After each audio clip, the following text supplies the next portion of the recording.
नमस्कार दोस्तों। आज मैं किताबें और कलमकार में एक किताब बेहद अद्भुत, शायद बहुत लोगों ने इसका नाम ना सुना हो या पढ़ा ना हो, लेकिन ऐसा हो नहीं सकता। जो अच्छे पढ़ने वाले हैं उन्होंने शायद इस किताब को सुना हो, पर बहुत लोगों ने शायद इसको दूसरे नज़रिए से देखा हो। मैं उस किताब को बिना किसी कॉपीराइट का उल्लंघन किए सिर्फ़ इस किताब के बारे में बताना चाहती हूँ। इससे मेरा कोई आर्थिक कोई फ़ायदा नहीं है, मैं सिर्फ़ ये चाहती हूँ लोग अच्छा साहित्य पढ़ें। पुस्तक का नाम है दोज़खनामा। दोज़खनामा जो है रवि शंकर बल, क्योंकि ये मूल बंगला से अनुवाद की है अमृता वेरा ने। तो लेखक के बारे में हम इस बार बहुत ज़्यादा बात नहीं करेंगे क्योंकि पुस्तक काफ़ी मोटी है। तो लेखक के बारे में इतना ही है कि रवि शंकर बल जो हैं वो बंगला के उपन्यासकार हैं और 30 सालों में उन्होंने 15 उपन्यास, 6 कहानी संग्रह, साहित्यिक लेखकों पर रचना की है। दोज़खनामा के लिए उन्हें पश्चिम बंगाल सरकार की ओर से बंकिम चंद्र स्मृति पुरस्कार से सम्मानित किया गया है और सूफी शायर जलालुद्दीन रूमी पर उनके नए उपन्यास का अंग्रेज़ी अनुवाद भी प्रकाशित हो चुका है। और अनुवादक भी अमृता वेरा हैं, जो कलकत्ता में जिनका जन्म हुआ और वो दिल्ली में रहती हैं। वे हिंदी, बंगला और अंग्रेज़ी दोनों में लिखती हैं। आखिर इस पुस्तक में ऐसा क्या ख़ास है?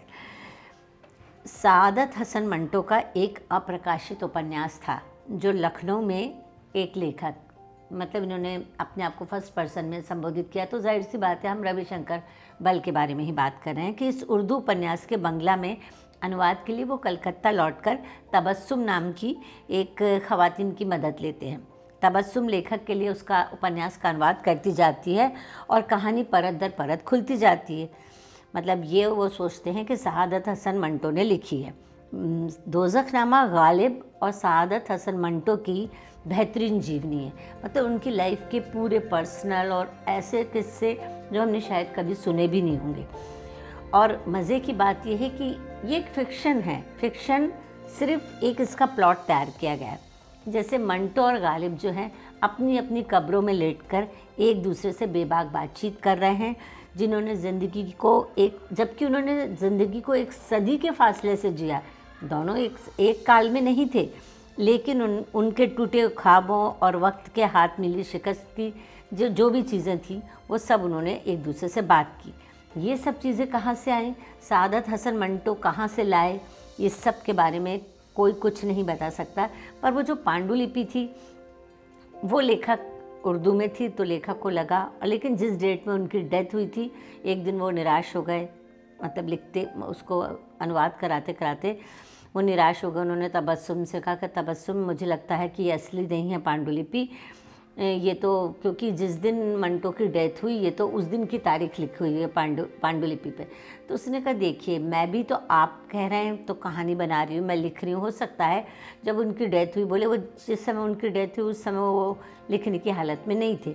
तो उसका कहना था तबस्सुम का, देखिए जैसे आप मतलब मैं अनुवाद कर रही हूँ और आप बोलते जा रहे हैं, तो इस बारे में आप भी तो सोचिए कि इसी तरह से ये कहानी उन्होंने भी लिखी होगी। वो पलंग पर लेटे होंगे और वो इस हालत में नहीं होंगे, तो उन्होंने इस पुस्तक को लिखा होगा। तो चलिए थोड़ा बहुत इस पुस्तक के बारे में बता दूँ, ज़्यादा मैं बता नहीं सकती, और इसके लिए आपको इस किताब को पढ़ना पड़ेगा और आपको इतनी जानकारी हासिल होगी मंटो के ज़माने की, विभाजन की, गालिब के समय की, गालिब के समय दिल्ली सल्तनत के जो हालात थे उन सब की, तो और दोनों की पर्सनल ज़िंदगी की। यानी एक तरह से दो व्यक्तियों की जीवनी है जो आपस में डिस्कस कर रहे हैं और हमें बहुत सी बातें नहीं पता। ये बातें उस पांडुलिपि में कहाँ से आई, वो पांडुलिपि लेखक के हाथ कैसे लगी, ये मैं आपको बता चुकी हूँ।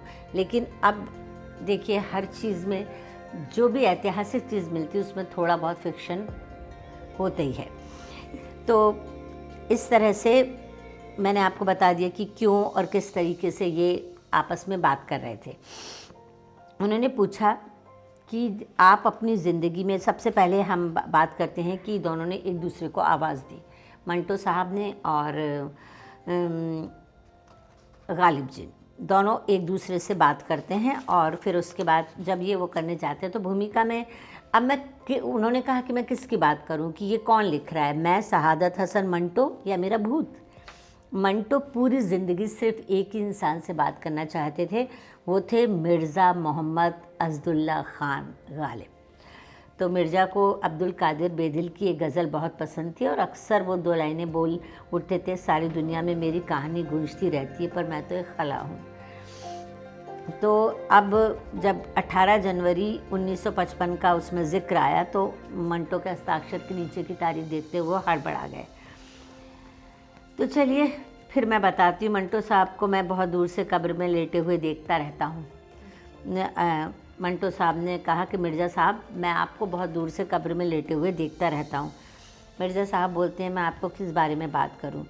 इतना देश में मैंने कत्ल, बलात्कार, इतनी नमक हरामी दुनिया में शायद कभी नहीं देखी होगी। 1947 में जिन 2 देशों के नाम पर जो कुछ हुआ, उसी के एक देश की कब्र में, मतलब दोनों एक देश में की कब्र में भी नहीं लेटे हुए। मंटो साहब तो पाकिस्तान चले गए थे, आपको पता ही है। एक कब्र में मैं लेटा हुआ हूँ, दूसरे में आप सोए हुए हैं। तो मंटो साहब कहते हैं, अरे आप तो ये तो छोड़िए, मुझे तो पाकिस्तान जाकर देसी पीनी पड़ी थी। आप तो फ्रेंच वाइन पसंद करते थे, आखिर में आपके पास भी रम छोड़कर कोई उपाय नहीं था। वो कहते हैं कि गालिब ने कहा कि या रब, वे न समझे हैं न समझेंगे मेरी बात, वे न समझे हैं, या रब वे न समझे हैं न समझेंगे मेरी बात, दे और दिल उनको जो न दे सके मुझे ज़ुबां। और उनको बात करने का इतना जुनून था कि एक बार वो शुरू हो जाते हैं तो फिर ख़त्म ही नहीं होती। उनके दादा जो थे कूकन बेग खां, पहले अच्छी खासी नौकरी करते थे। पहले इस तरीके का होता था कि जो नवाब अच्छे से या जो बादशाह जो अच्छे से काम कर रहे हैं, उसके बाद गालिब साहब कहते हैं कि अगर उनका शासन डल पड़ गया है तो फिर वो दूसरे राज्य में जाकर दूसरे राज्य की चमचगरी करते, उसमें हो जाते थे। इसी तरह इनके दादाजी ये सब करते करते दिल्ली पहुंच गए। फिर दिल्ली में इनके वालिद जो हैं, फिर वापस वहाँ पर दिल्ली में सब गड़बड़ होने लगी तो उनके वालिद साहब अब्दुल्ला बेग खां फिर लखनऊ दौड़ गए। इस तरह ये भी लखनऊ चले गए। फिर इसी तरह से जो मंटो हैं, मंटो का भी इसके साथ भी यही किस्सा हुआ। पर गालिब साहब कहते हैं, मैं तो 5 साल की उम्र से ही यतीम हो गया था और आगरा में उनके नाना की कोई बहुत बड़ी हवेली थी जिसे काले महल कहते थे। काले महल में इनका बचपन बीता। इन्होंने बताया कि इनके एक भाई और बहन थे जिनकी भी डेथ हो गई थी, पर अम्मी से मुलाकात नहीं हो पाती थी, जिसके लिए वो बहुत तड़पते थे। वो अपने महल में रहती थी, पर इन्हें अक्सर ऐसी आवाज़ें सुन, बोले मुझे कब्र में सुनाई देता कि मेरी अम्मी मुझे बुला रही हैं। पर उनने बोला भी कि मंटो साहब, आप इतनी दूर से मेरी बात क्या सुनेंगे, पर आप बड़े नाछोड़ बंदे हैं कि आप मेरी बात सुने बगैर चैन नहीं लेंगे। वो 2 वक्त के खाने के नाम पर वो बेचारे, उनका कल्लू जो है उनका मुंह लगा सेवक था, वो उन्हें पराठा, कबाब, थोड़ा सा भुना हुआ गोश्त और शराब दे जाता था वक्त पर, बस नींद ही नींद। फिर धीरे धीरे ये उनने तब से बात शुरू की जब अंत में गालिब को बीमारी हो गई थी और उनका बदन सड़ने लग गया था। कल्लू लेकिन कभी वक्त नहीं भूलता था और दवाई टाइम पर लेके आता था। ये सब किस्से जो हैं मंटो को गालिब साहब सुना रहे हैं। मैं क्या क्या किस्से सुनाऊं मुझे समझ में नहीं आता, फिर भी मैंने कुछ चीज़ें निकाली हैं। पर मंटो पहले एक चीज़ होती थी कि किस्से कहानी होते थे। लोग चौक में बैठ जाते थे, जामा मस्जिद के पास कल्लू जो है दौड़ के चला जाता था और वहाँ पर दास्तान गोई के लिए लोग आते थे। और क्या होता था, इसी के ज़रिए एक जगह की बात दूसरी जगह पहुंचती थी कि वहाँ का मतलब एक बार तो एक व्यक्ति ऐसा भी आया कि उसने गालिब के बारे में ही किस्सा गोई सुनाई और गालिब भी हंसते रहे, कल्लू भी हंसता रहा। ये भी होता है।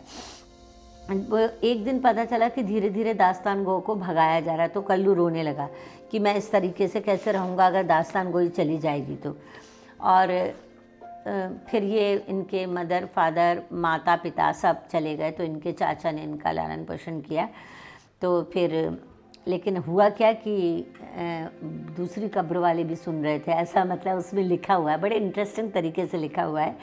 तो फिर उन्होंने कहा जब तक गालिब साहब आराम कर रहे हैं, तो मंटो ने कहा चलो हम मोहल्ला बल्ली मारान चलते हैं कासिम खान की गली में। वहाँ पर पहुँचे तो वहाँ पर उनने देखा कि कल्लू मिर्ज़ा साहब का हाथ पकड़ के कह रहा है, नहीं आप बोलिए, आपका सुनना बहुत अच्छा लगता है। तो फिर इस तरह से वो अपने किस्से भी सुनाने लगे। तो जैसे उन्हें किस्से सुनाते सुनाते हमें एक बड़ी मज़ेदार बात भी बताए, जानते हो मुमताज़ महल की कब्र कहाँ है? बुरहानपुर में। वहाँ उनकी छोटी सी कब्र पर कोई नहीं जाता, तो फिर ताजमहल क्यों बनाया गया? यह सब बादशाहों के फितूर है मियाँ। अगर महल की खूबसूरती की बात करते हो तो फतेहपुर सीकरी के आगे ताजमहल खड़ा ही नहीं हो सकता। अब इसके बाद थोड़े दिनों बाद क्या हुआ कि जब इनके कहा जाता है कि पिताजी अगर योद्धा होते हैं तो जब वो उनकी मृत्यु होती है तो गालिब साहब ने कहा कि वो ज़्यादातर अपनी तलवार अपने बच्चों को दे जाते हैं। पर गालिब साहब का कहना है कि चूँकि मुझे शायर बनना था तो मुझे लगता है शायद इसीलिए मेरे पिताजी मुझे तलवार देकर नहीं गए, क्योंकि तलवार मैं चला नहीं सकता और तलवार चलाना बहुत मुश्किल काम है। अब भाई मंटो जो उन्होंने ऐसा कहा कि बस मेरा कलम ही मेरा निशान बन गई। उन्होंने बहुत बार एक ख्वाब भी देखा। उन्होंने ये बोला कि काश मैं अकबर के समय में पैदा हुआ होता। ये फ़र्क बताया है कि राजाओं के ज़माने का कि बादशाह जहांगीर या शाहजहां के वक्त भी पैदा होने से मुझे अपनी ज़िंदगी सड़क के कुत्ते की तरह नहीं काटनी होती। मतलब अकबर को कदर थी हुनर की, ये इसमें बताया गया है। उन्होंने एक बार अपनी अम्मी के बारे में बोला था कि मेरी ज़िंदगी जो है सिर्फ़ एक लफ्ज़ में कहा जाए तो इंतज़ार थी। उन्होंने ढेरों ख़त व खतूत लिखे, तो क्या मैं अम्मी जान की एक दास्तान भी नहीं लिख सकता था? उन्होंने पूछा भी था। जब उस वक्त उन्होंने बताया कि ख्वाजा अब्दुस समाद को शीरी कलम कहा जाता था। उस वक्त गालिब साहब कहते हैं कि कितनी ही तस्वीरों की किताबों का जन्म हुआ। रामायण, महाभारत, नल दमयंती, केशव दास की रसिक प्रिया भी, और एक अनोखी किताब थी मंटो भाई रसिक प्रिया में केशव दास ने कितनी ही नायिकाओं का वर्णन किया। चित्रकार एक के बाद एक उन नायिकाओं के चित्र बनाते गए और लेखक उन चित्रों के ऊपर कहानी लिखते गए। फिर जहाँपना औरंगजेब ने सब कुछ ख़त्म कर दिया। और जानते हैं नादिर शाह के दिल्ली लूट जाने के बाद मीर साहब ने क्या कहा था? दिल्ली जो एक शहर था आलमे इंतखाब, रहते थे मुंतखाब ही जहाँ रोज़गार के। तो गालिब साहब ने इस पुस्तक में ज़्यादातर शेर मीर साहब के ही पढ़े हैं। मंटो भाई मेरे बदन में तुर्की खून बहता था। रोज़ रोज़ मैं भला हार मान सकता था। बहुत सालों बाद दिल्ली आकर कन्हैया लाल ने मुझे एक मसनवी दिखाई। 8-9 साल की उम्र में पतंगबाजी जब सब करा करते थे तब ये शेर व शायरी लिखा करते थे, और 9 साल की उम्र से ही इन्होंने शेर व शायरी लिखना शुरू की। 2 साल तक ये काले महल में रहे और फ़ारसी की खूबसूरती और राज इन्होंने अपने गुरु से ही सीखा। तो अब ज़रा थोड़ा सा किस्सों को घुमा दिया जाए, क्योंकि ये तो किताब की बात करेंगे तो बहुत लंबी हो जाएगी, और ये किताब ज़रूर पढ़िए। कि कभी कभी ये देखते हैं कि मिर्ज़ा साहब जो हैं जामा मस्जिद के सामने शम्स के साथ बैठकर शराब पी रहे हैं और दोनों के सामने मौला रूमी बैठे हुए हैं। अब आप बताइए, अब मंटो साहब बोलते हैं, क्या आप बताइए आप लोगों ने किसी ने मेरी ठंडा गोश्त कहानी पढ़ी है? इस कहानी को लिखने की वजह से मेरे ऊपर अश्लीलता का आरोप लगा था और लाहौर कोर्ट में मुकदमा दायर किया गया था।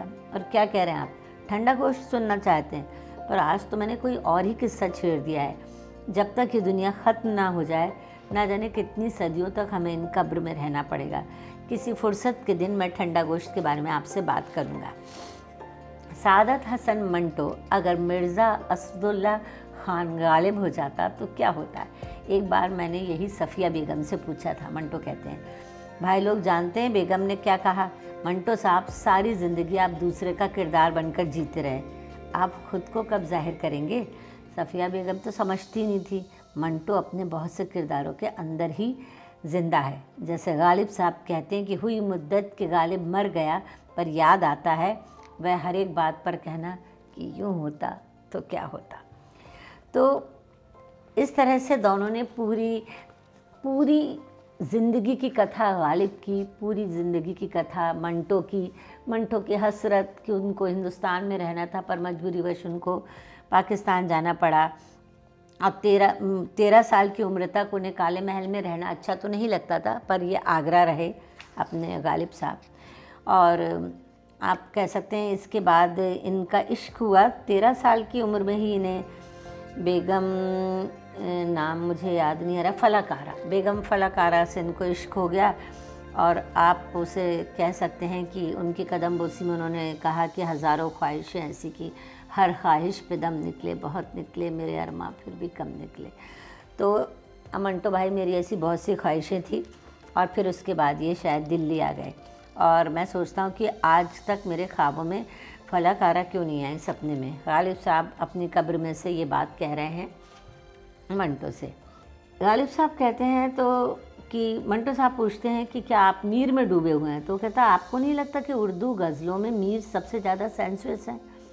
गालिब में जहनियत की चमक है, जबकि मीर जैसे खून से सना दिल हाथों में पकड़ा देते हैं। गालिब कहीं खुद को छुपाए रहते हैं, उन्हें पर्दे की ओट की खूबसूरती ही खींचती है।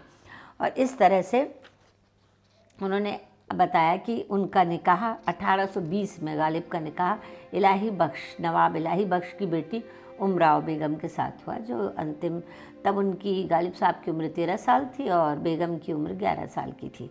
इलाही बख्श भी जो थे उनके ससुर, वो भी गज़लें लिखते थे, उनका तखल्लुस मारूफ था और मतलब सारा ख़ानदान ही उनका शायरी में था।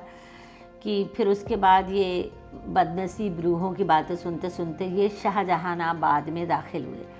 आप गालिब साहब दिल्ली को शाहजहानाबाद कहते थे क्योंकि उन्हें दिल्ली कहना पसंद नहीं था, उन्हें यही था। उन्हें लगता है, गालिब साहब ने एक बात बहुत खूबसूरत कही कि हर शहर की एक खुशबू होती है, और वाकई दिल्ली की एक अलग खुशबू थी, आगरा की एक अलग खुशबू थी, और अल्लाह ताला हर रूह को भी नई नई खुशबू देता है। मीर साहब तो ये कहकर चले गए कि वसीयत मीर ने मुझको यही की कि सब कुछ होना तू आशिक ना होना।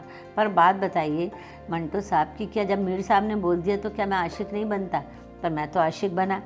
तो उन्होंने कहा, आप उमराव बेगम ने एक दिन मुझसे पूछा था, आप हैं कौन मिर्ज़ा साहब, मतलब आप कौन हैं? तो उन्होंने कहा, बेगम मैं तो केवल एक नुक्ता हूँ, कहीं भी लगा दीजिए, किसी भी लाइन में खींच दीजिए, मैं हर जगह फिट हो जाता हूँ। इस तरह से मंटो और गालिब बहुत बातें की उन्होंने, और बीच बीच में दोनों सो जाते थे। कभी मंटो, फिर उन्होंने ये भी बताया कि एक बार मंटो ने बताया कि पहले हम लोग जो है हीरा मंडी गए, क्योंकि हम लोग को लिखने के लिए ज़रूरत पड़ती थी हीरा मंडी में। एक बार इन्होंने बलवंत गार्गी साहब को भी ले गए, जो कि बेचारे बड़े शरीफ इंसान थे, और उनको उन्होंने वहाँ पर वो परेशान हो गए। फिर उन्होंने एक दिन गालिब ने अपनी प्रेमिका का भी जिक्र किया, मुनीरा बेगम थी, मुनीरा बाई, जो कि उन्हीं की गज़लें गाया करती थी, और उन्हें पता ही नहीं था, बाहर खड़े वो सुन रहे थे। उन्होंने कहा, मेरी गज़लें तुमने कहाँ से सुनी? उसने कहा, जी आसमान से मिली। तो उन्होंने कहा, आसमान से? बोले, कहाँ है वह आसमान, वह तारे? वो उसने अपने सीने पर हाथ रख कर कहा कि जी इधर है। और फिर जब वो गाती थी कि दिले नादा तुझे हुआ क्या है, आखिर इस दर्द की दवा क्या है, तो लोग रुक जाते थे, कदम ठिठक जाते थे, और उनकी मोहब्बत काफ़ी लंबे समय तक चली। उसके बाद इन्हें बीमारी हो गई तो इन्होंने खुद जाना बंद कर दिया। मंटो साहब कहते हैं कि भाईजान, आज अगर कब्र में मैं लेटा हुआ हूँ तो मैं तस्लीम करता हूँ कि मैं इस्मत से प्यार करता था। इस्मत यानी इस्मत चुगताई। तो क्या वो मुझसे प्यार नहीं करती थी? ऊपर की दुनिया के बाशिंदे सुनेंगे तो बहुत हंसेंगे। असल में हम दोनों ही इस बात से बचकर रहना चाहते थे और बचाकर और दबाकर रखना चाहते थे, नहीं तो ये दोस्ती भी नहीं बचती। मोहब्बत को लेकर हम बहुत बातें करते थे, लेकिन मैं हर वक्त ऐसा रोक रखता था कि मोहब्बत तो बस एक बात की बात है, उस शब्द का कोई मायने नहीं। और वो मैट्रिक में फ़ेल हो गए। उनके 3-4 भाई थे, पहली पत्नी थी उनके पिता की, उनके बच्चों को उन्होंने विदेश भेजा, पढ़ाया। मंटो की तरफ बिल्कुल ध्यान नहीं दिया, मतलब आवारा हो गए, पढ़ाई लिखाई भी ज़रा कम हुई। फिर उसके बाद लिखने पर आ गए, और इस तरह से मंटो ने पहले आवारगी में दिन बिताए। उन्होंने कहा, एक स्टोरी लिखी और बेगम उनको इस्मत चुगताई को सुनाए। उनको वो हर स्टोरी सुनाया करते थे, और इस बारे में काफ़ी चर्चा भी हुई। इसी बीच में फिर गालिब साहब आ गए। उन्होंने कहा, मुनीरा बाई मुझे छोड़कर चली गई। मेरी उर्दू गज़लों का पहला दीवान तैयार हुआ, और उसके बाद गालिब ने तय किया कि अब वो फ़ारसी में लिखेंगे। और इस तरह से आप इस दोज़खनामा में शामिल हो जाइए, क्योंकि आपको इसमें शामिल होने के लिए काफ़ी लंबे समय तक इन कब्रों में बैठना पड़ेगा और सुनना पड़ेगी बहुत अच्छी अच्छी बातें, बहुत अच्छे अच्छे शेर। जाते हुए कहते हो क़यामत को मिलेंगे, क्या खूब क़यामत का है गोया कोई दिन और। मतलब जिस दिन आपने उनको देखा वही दिन तो क़यामत का था। तो इस तरह से पूरी किताब दोनों ने एक दूसरे की जीवनी को कह डाली, और आखिर में मंटो साहब ने ये भी बताया कि उन्हें सब कुछ लपेट के लाहौर वापस जाना पड़ा, और डरा हुआ एक डरपोक आदमी इस्मत ने कहा भी, चलो लाहौर चलो, वहाँ के हिंदू इस पार आ रहे हैं, किसी न किसी का घर मिल जाएगा, चलो इस्मत लाहौर में हम नए सिरे से ज़िंदगी शुरू करते हैं। तो इस्मत राज़ी नहीं हुई। उन्होंने कहा, मैं अपनी चमड़ी बचाने के लिए इस तरह से हमें छोड़कर चले जाओगे? बोले, मैं इस देश के बाहर का हूँ इस्मत। हालांकि उन्हें मरते दम तक ये तमन्ना रही कि वो मतलब मुंबई वापस आ जाएं। और इस तरह दोनों ने दिन बिताए और उन्होंने कहा कि भाईजान लोग, मैं इतिहासकार नहीं हूँ। देश के दो टुकड़े हो जाने के बाद कितने लाख लोग बेघर हो गए, कितने लोग हमेशा के लिए खो गए, कितनी लड़कियां बलात्कार का शिकार हुई, कितनों ने हर हर महादेव या अल्लाह अकबर चिल्लाते हुए लोगों का कत्ल किया, मैं नहीं बता सकता। मेरी झोली में बस कुछ एक किस्से हैं, मैं आपको बस वही किस्सा सुना सकता हूँ। आप मंटो साहब कहते हैं, बहुत ही संजीदा बातें हैं और उन्हीं बातों को लेकर, उन्हीं विभाजन के समय स्त्रियों के हालात को लेकर मंटो साहब ने कहानियाँ लिखी, जिसके लिए कंट्रोवर्सी की गई कि उन्होंने बहुत अश्लील कहानियाँ लिखी, जबकि वो ज़िंदगी की रियलिटी थी। मीर साहब ने लिखा था और इधर गालिब पे गुजर रही थी जब दिल्ली उजड़ रही थी, कि दिल्ली जो एक शहर था आलमे इंतखाब, रहते थे मुंतखाबी जहाँ रोज़गार के, उसको फलक ने लूट के बर्बाद कर दिया, हम रहने वाले हैं उसी उजड़े दयार के। तो इस तरह से मीर साहब के शेर व शायरी के साथ कल्लू को भी उन्होंने कब्र में सुला दिया और बाद में कल्लू ने कबूल किया कि मैं भी कब्र में लेटे लेटे आपकी इस कहानियाँ सुन रहा हूँ।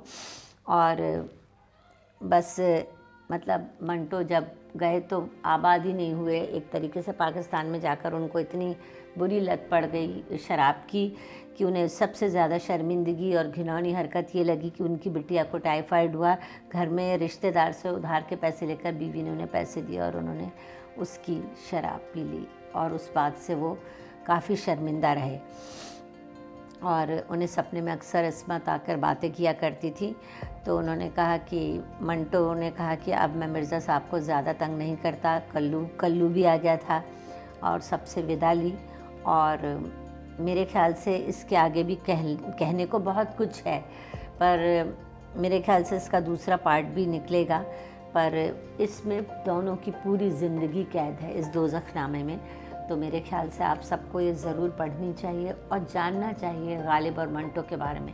हो सकता है क्योंकि ये एक पांडुलिपि मिली थी जिसके ज़रिए ये बातें निकाली गई, हो सकता है कुछ बातें सच ना भी हो, पर कनेक्ट करने के लिए लेखक को कुछ ना कुछ चीज़ें जोड़नी पड़ती हैं ताकि दो हालात किस तरह से जुड़ें ये सोचा जाए। तो आप ज़रूर पढ़िए रविशंकर बल की दोज़खनामा। शुक्रिया।